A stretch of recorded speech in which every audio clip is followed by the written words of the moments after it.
Hey, what's up you guys? So in this video, I'm gonna break down the top 5 things of what I attribute all my success to.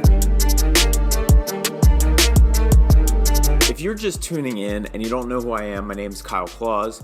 I am an actor, entrepreneur. I own Prestige Properties. It is a multi-million-dollar real estate brokerage. We have property management, we have development, we have referral business, we have everything. I've started a film festival. I've done a lot of things in my career, and I was just thinking about it this morning about doing a video on this because I was thinking about what I can give everybody to summarize what I attribute all my success to, and then hopefully help you out to be able to figure out, if you can apply some of these things to what you're doing in your life. It's not going to get specific. It's just in general what I can look as an overview of what I contribute all my success to, and we're going to break it down in 5 simple steps. So stay tuned to the end of this video. So the first thing that I need and everybody needs is a why.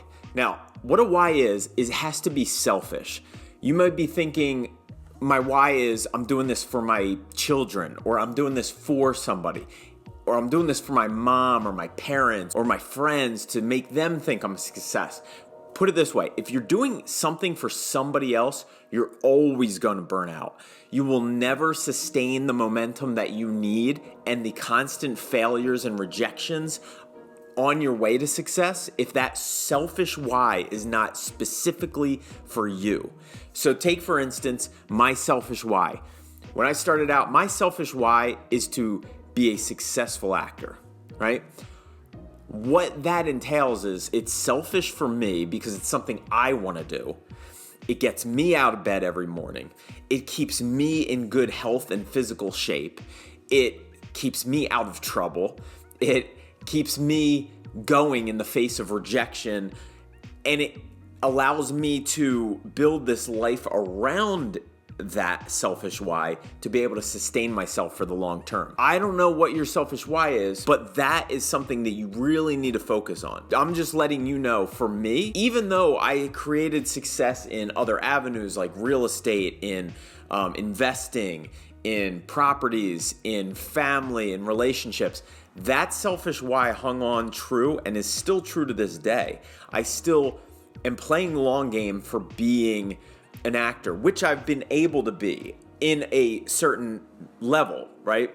So been able to be professional actor in shows like Billions, Homeland, The Blacklist, The Last OG opposite Tracy Morgan, the latest one, FBI. So I'm still on my journey there, and I continue to do it, and it's a never-ending process, but that's my selfish why, and you need a selfish why for yourself. Okay, so number 2 is a wealth vehicle. So grab onto your selfish why, the childlike why that gets you out of bed every morning and that you want to do, and focus on that, and then make sure you have a wealth vehicle around you. So number 2, having a wealth vehicle. This is something that creates money. It doesn't have to be a real estate brokerage. For me, it just so happened to be real estate because I needed a flexible job to be able to make money, and I also just enjoyed doing it.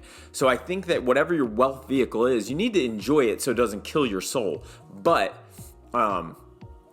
you need to make sure that you're making a profit and making money from it. It could be a 9 to 5, it could be something, but it needs to be a wealth vehicle. Ideally, it's something that you own and that's making you money. It might not be your dream thing, your why, but it's something that you own that's making you money. And it needs to be income coming in, not just investing in something. So we'll get to that later, but you need a wealth vehicle around you, something that makes money. Now, if your selfish why is something that creates wealth, that's great. And put it this way, acting, it can create a lot of wealth if you're at the top of the game. But when you're starting out and you're getting this job and this high profile job here and there, and you're getting paid well, but you're only doing it very limited and very scarce. So that's just my specific. If your selfish why is to be able to be the best real estate broker, then you're on your path to make that a thing. And that's great for you because you're making money as you go, building this thing up. Now, I just kind of think that a lot of people aren't children and thinking they want to be the best real estate broker. They might want to be successful at something, but it's not your selfish why. Okay, so number 3, on your journey to success, to the highest levels of success, you need to live below your means. You need to basically live like you're poor in your 20s. This is my experience. Like you're semi-poor, but a little bit of more money in your 30s.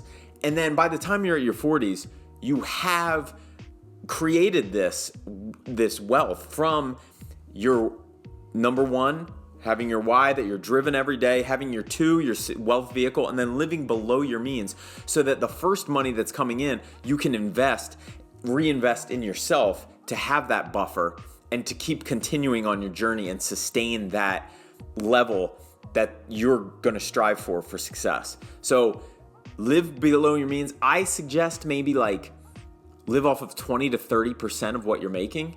So for instance, if you can make 10 grand a month and you can live off of $2,000 to $3,000, then try to do that. And then the rest of that's 7 or 8,000, you're reinvesting. You're putting that into stocks or property or something that you're going to be able to eventually not have to work, and it's going to make you money and keep creating money for you. Okay, so number 4, invest right now.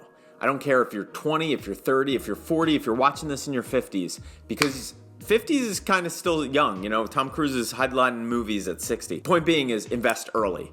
That doesn't mean, don't think you're too late. Invest right now. Get started with $100. You can invest in the stock market, you can invest in properties, you can invest in crypto. Have that wealth vehicle and then take that 70 to 80% that you're saving up and not living off of and put that into an investment. I would recommend, don't try to get rich overnight. Don't try to go something that you're gonna possibly at risk lose that investment. Put it in something like the S&P 500. You know, it's the top 500 stocks. Get some good advice there and put it into an investment. Okay, and number 5 is health and balance. Focusing on your health and having a balance of healthy fun will sustain you for the long run. And I will say this, there is no overnight successes. You do not just become a success overnight. It takes 5 to 10 to 20 years or more. The Zuckerbergs, the Elon Musks, they started really early. Like their path to success started really early. And you know, you might have heard of them 5 years after they started something or 10 years after they started something, but no one's overnight success. So in my suggestion, getting away from this, you know, don't draw on Elon Musk's like sleeping at the company and doing all that stuff, because then it all falls on you. If you can really have the health and balance of focusing on your health to be able to have energy for the long term when you're, 10 years from now, and also have your health to not get sick and set you back, and then have that balance of, healthy fun, not doing everything so that you're never having any enjoyment in life. And then you can go off the deep end that way and you can crack. So have the health and balance and focus on that. And if you focus on these top 5 things, I almost guarantee you that whatever you're trying to do, you can do it long enough and you can move towards your path of success. In any event, you're going to be moving more towards what you're doing if you follow all these 5 things and not away from it. And it's going to be able to be an enjoyable time and you're going to get closer to your goals. So I can just tell you from experience, these 5 things are what I attribute most to my success over the years. Having your why, having your wealth vehicle, living below your means, investing early, and then focusing on health and balance. I hope that helps, guys. If you found this video at all enjoyable, please hit the like. If you didn't find it enjoyable, leave a comment below and please let me know what you think. But all I can say is this is from my experience. Subscribe if you want more videos like this and get notifications every time I post a new video. And thanks so much. Keep tuning in. Talk to you later. Peace.